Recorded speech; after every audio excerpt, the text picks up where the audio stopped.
Hi guys, and hello from the hilltop. I'm Waxahachie and I want to welcome you to my channel, The Plateau Perfectionist. Today's video is my June 2022 Plan With Me and my Seki's Dot Journal. So the colors that I had this particular month were a dot marker in the color Coral, and then my number one on my Super Tips, which is black. And so I went with this floral theme just because, I was looking at, whenever I get my colors, I always do like an aesthetics search just to kind of use that as a jumping board for inspiration if I'm having a hard time of thinking of something that I want to do. So one of the things that kept popping up were poppies, ironically enough. And I thought it would be really cool to incorporate some black paper into this as well. So a couple of Christmases ago, my niece Caitlin gave me this book with basically black cardstock as the pages, and the gel markers or jelly rolls, if whatever you want to call them, worked really well for on the black pages. And so for those, I didn't actually use any red on the black pages. I just used the white. And then I tried to use my usual Sharpie writing pen for the black, and I didn't like the way it looked, so I swapped over to a black Le Pen. I also will apologize for the weird lighting in this particular video. I have been so incredibly busy this month. I actually haven't had much time to sit down and film, so I had to do this after dark. So I was using my ring light for the lighting, as well as an additional my desk light. I usually use a different light to get as much, make it look as much natural light as possible. But my mom's lamp broke, and so my other light is on temporary loan out. In the meantime, on the white pages is where I added the coral colors, and then I didn't quite know what to do for like a quote page for this, so I literally just kind of slapped this particular part together. I have a little stash of quotes that I find, and I'll keep them on a board on Pinterest, and this was one that I had, and that's just kind of went with it. And then of course dots, because it is a dot marker, you might as well make dots. I will admit I had this little checkered washi tape that matched the coral color almost perfectly, and so that was the only washi tape that I included for this particular spreads. I don't know what it is about doing florals, but for some reason every time I do a floral I want to do a dial calendar. And so I did. I ended up doing a dial calendar for the month of June, which, to be fair, I don't think I've done a dial calendar yet this year. So it was a nice little change up for the calendar. Again, I had the black pages, and all I used was the white GellyRoll to make those work, because the red doesn't really show up on the black paper. And then I did learn from the previous page that if you do the red second, if you do the black outline first and then the red second, it does smear just a little bit, and that's probably just because the dot markers are very saturated in the color pigment, the water-based color pigment. So on this particular spread, as well as the rest of the spreads, I did the coral color first. It looks terrible when you first put it down, because it just looks like big blobs of coral, but bear with me, that was kind of the style I was going for. I wanted an abstract, again tying to my favorite type of art style, scribble art style, art aesthetic. And so that's what I did, and so the colors don't match up exactly to wherever I drew the black lines for the rest of the poppies here. But anyway, also if you notice, I didn't actually do leaves per se for my poppies. I don't know why, I just wasn't in a leaf mood. I did some buds and I did the little sprigs, but I didn't actually do any leaves. Go figure. I will say doing the coral first, because it is a rich colored pigment. You'll see sometimes I'll have some hesitation when I am doing the lines, because the color is so rich. I almost lost some of my lines because I sketched it so lightly on my pages. But you know what, it is what it is. I went with it anyway, and I think it came out great. Now, as for doing the actual dial part, because when you do a dial calendar, you do include lines with the numbers and things, and then you can write accordingly to whatever you need. This will be kind of an experiment because it is on the black pages, but meh, I will still use it, and it will still be beautiful, and yippee yippa. Yippa yippa. Sounds like Avatar. Yip yip. I'm waiting for my bison to fly. Alright, so I'm going to stop talking because right now I'm just kind of jabbering, and I'll let you enjoy the music and watch me draw poppies, and I'll see you in the next spread.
So I will openly admit that since I have been so busy, my bullet journal for the month of June definitely reflects that. So a fun fact about my particular job, I work for a very, very, very minute part of my state government, and that I work for my village. And part of my job is I have to do the annual budget every year, which is fine. This is it's not just fine, it's exciting. Okay. I am actually really excited and looking forward to getting it all done. The problem is that I have never actually done a budget before, and so it has been kind of taking up a lot of my time. I have been extremely busy getting that done. I am also I have some other proverbial plates spinning on some different projects that the village is doing. And because this month and the next month are so busy because of where the fiscal year falls, which is the new fiscal year starts on July 1st, I am busier than a one-armed paper hanger, as us Southern people say. And so because of that, I decided to do very, very simple spreads in June. So the spread that I'm working on right now is my habit tracker. I did notice that a habit tracker definitely helps me. I will say the month of May, I just did boxes that had the 31 days of May, and they didn't really work very well because I would lose track of, since they were in order of the days of the month, I lost track of where I was in the month, and I'm like, okay, well, I know I've taken a walk, but what day did I take a walk on? And my brain just got confused. I wanted simplicity, and I knew I needed a habit tracker, so I did this, and it is in the shape of the month of June, so that way I can just mark off what day it is. I didn't number them though, just because that was just a little too time consuming. Like I said, I am going for simplicity for this particular month.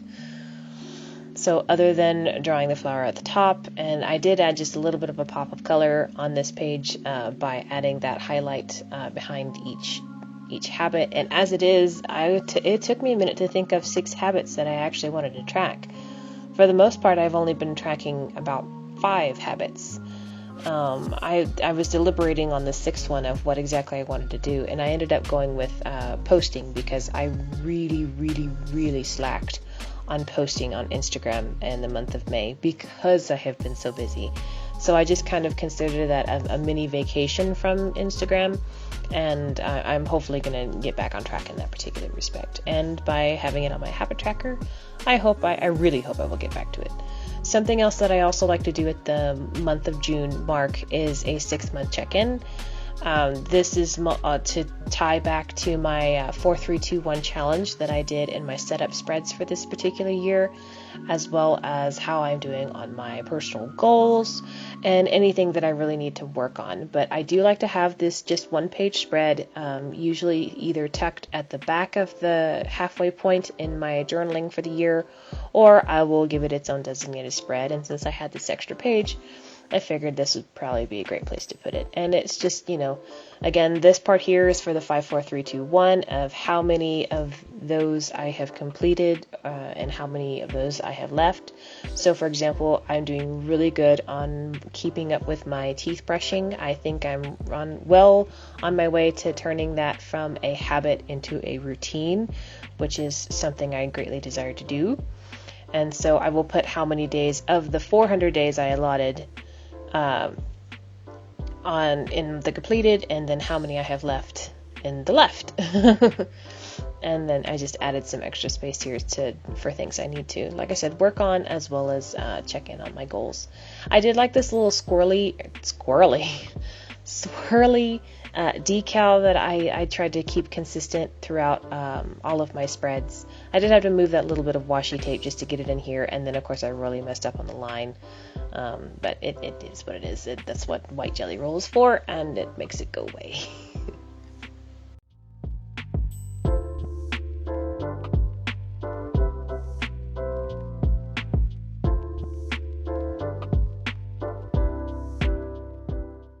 So tying back to the simplisticness that is this particular month of June, I didn't include an Excel spreadsheet space. I've tried it for the past couple of months.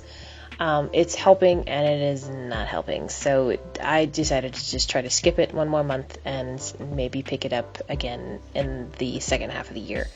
In the meantime, I did want a budget tracker because I always need my budget tracker. This is one of the best ways that I have found that I can keep a running record of what's where without always having to jump into the apps for my bank or whatever, especially since some of my apps don't always update. Like my bank app does not update until they're closed on the weekends, so it doesn't update over the weekends. Anyway, but my running total budget tracker here, I can keep a running total and I know how much is in the bank, whether or not my actual bank says that money's in there, if that makes sense. In the meantime, so yes, this is just a quick budget tracker. I did not add this little swirly scrolly bits around this one just because I needed the full 2 pages for the budget tracker. So I think this was the only spread necessarily that didn't have those.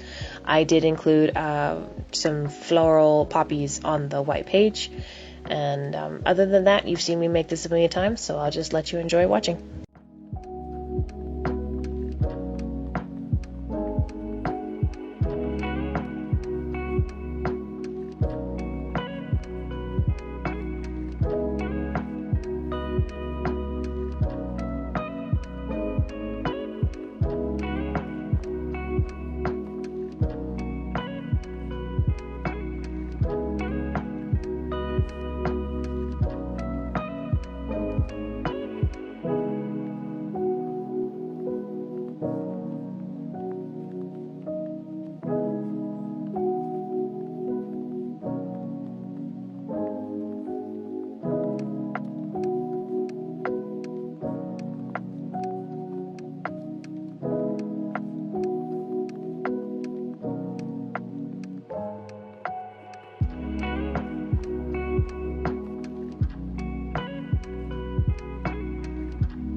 So these are set up, my weeklies, excuse me. So these weeklies are set up very similar to what I did in May because those spreads really worked for me.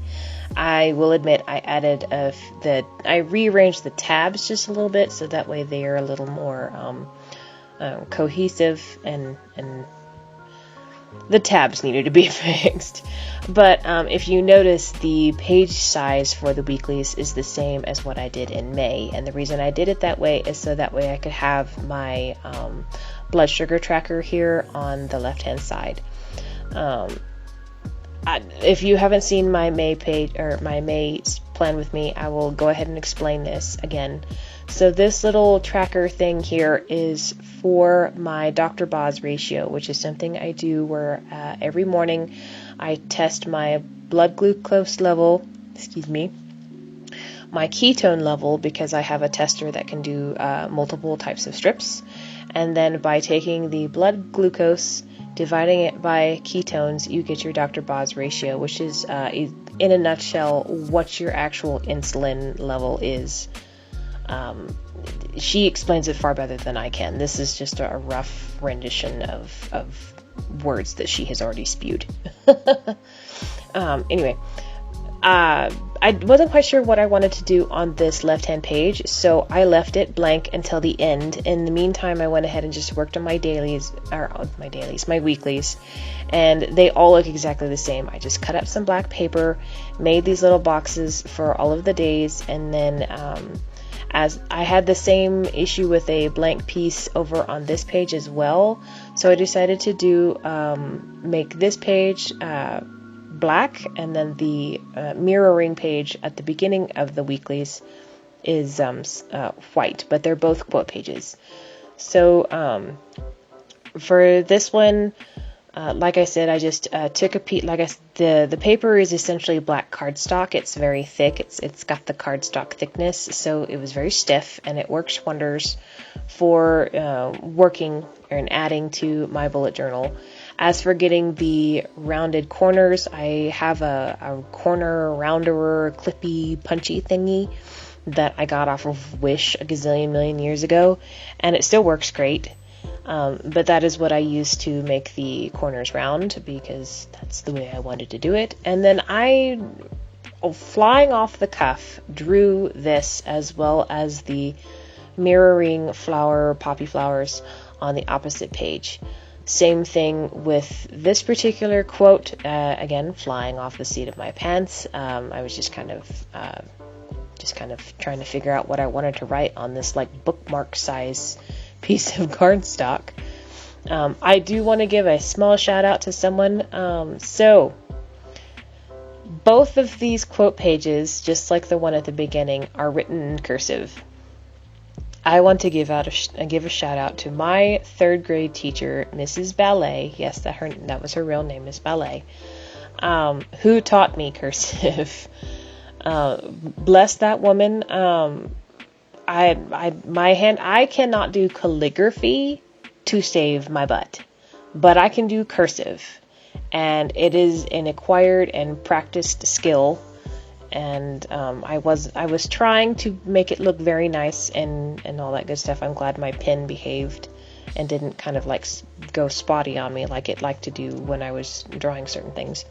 But anyway, I did this. I created this quote. This one was right off the top of my head. Life, much like art, is never perfect, but it is always beautiful. And that's kind of an homage to how some of my poppies looked in this particular spreads. But yeah, and then I just glued it in.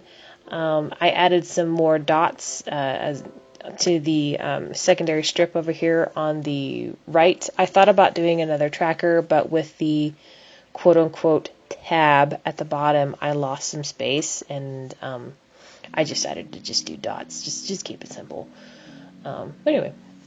And so I'll let you watch the rest of the video, and you can see my other quote at the front, that as well as the poppies that I draw, and then I will see you back at the final flip through. We're simple this particular month because that's exactly what my brain needs with all the other stuff going on in my life.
Alright guys, so I want to thank you so much for taking the time to watch my video today. Hopefully you enjoyed my scribble art, my dial calendar, all those good things. If you did, by all means, feel inclined, give it a thumbs up, subscribe for more great content, or, just leave me a comment. I love comments. I think they're the neatest things since sliced bread. In the meantime, you can also find me on Instagram at The Plateau Perfectionist with underscores in between each word. I am also on Facebook. But again, thank you for watching. I appreciate each and every one of you. I think you are awesome. And yeah, no, that's it. You're awesome. Just don't forget that part. It is kind of essential. In the meantime, let's see what my colors are for the upcoming month. So these are the ones that I will be using for the month of July. I also did pick the colors that I'll be using for my setup, but don't worry about those. So the colors for the month of July is Sharpie in light orange, and drum roll please, purple! Art 101 purple. The Art 101s are a different kind of pen set that I have. But anyway, so you'll have to see what I'm going to do with them. I already have an idea of what I'm going to do. I think it's going to be amazing. I hope it's going to be amazing. But you know what? Who cares? I'll see y'all next month. Love you. Bye.